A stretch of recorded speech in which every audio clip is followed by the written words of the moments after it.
অনেক দুঃখিনী মা আছেন যে ভালো মন্দ দুইটা ভাত তরকারি মাছ দিয়ে কতদিন খায় না। আসসালামু আলাইকুম। সকাল থেকে ভিডিও শুরু করেছি। আজকে আমি ব্লগটি সকাল থেকে শুরু করেছি। রুটি পরোটা দিয়ে নাস্তা দিয়ে বাচ্চাদের খাইয়েছি। ছোট মাছ দিয়ে টক শাক, নুন দিয়ে কই মাছের ভাপা করেছিলাম, আলু টমেটো দিয়ে মাছের একটা ঝোলও রান্না করেছি। বিকেলে নাস্তায় বাচ্চাদের পাস্তাও রান্না করে দিয়েছিলাম। ভিডিও শুরুতে এক দুঃখিনী মায়ের গল্প আজকের ভিডিওতে আমি শেয়ার করব। খালা ভাত খাবেন? হ্যাঁ বাবা। অল্প কয়টা ভাত খাইতাম। বসেন চেহারে। ভাত খাওয়ানোর কি কি আছে বাবা?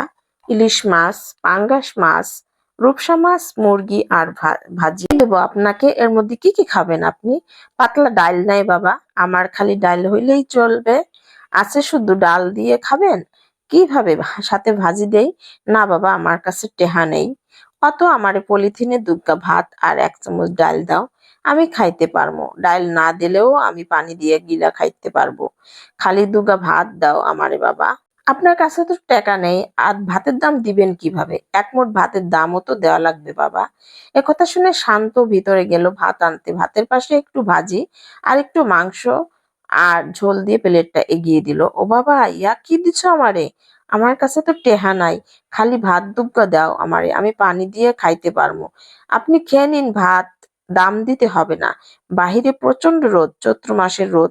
সেদিকে তাকিয়ে শান্ত কিছু একটা ভাবতে লাগলো। শান্তদের ভাতের হোটেলে সব ধরনের লোকই ভাত খেতে আসে, তবে হাজেরা খাতুনের মতো লোক আজ প্রথম এসেছে। হাজেরা খাতুনের খাওয়া হয়ে গেছে।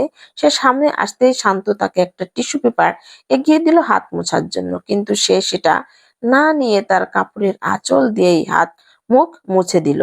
শান্ত খেয়াল করলো তার চোখ লাল। সে ভাবলো হয়তো তার ঝাল লেগেছে, কিন্তু তা নয়, তার চোখ দিয়ে গড়িয়ে পড়ছে জল।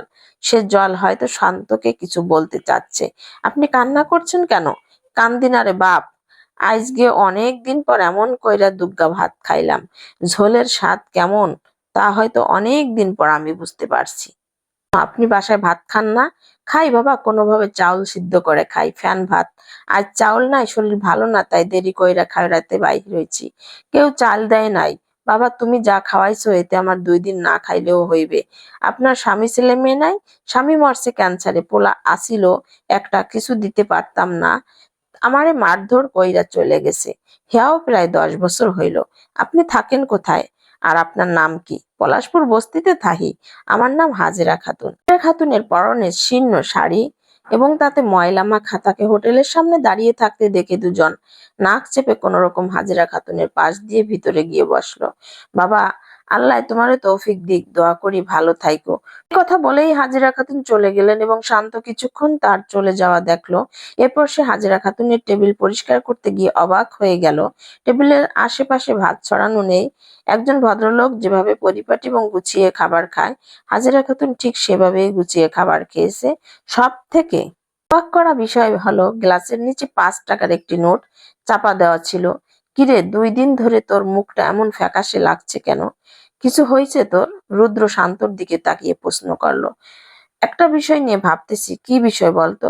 শান্ত হাজেরা খাতুনের কথা সব রুদ্রকে খুলে বলল।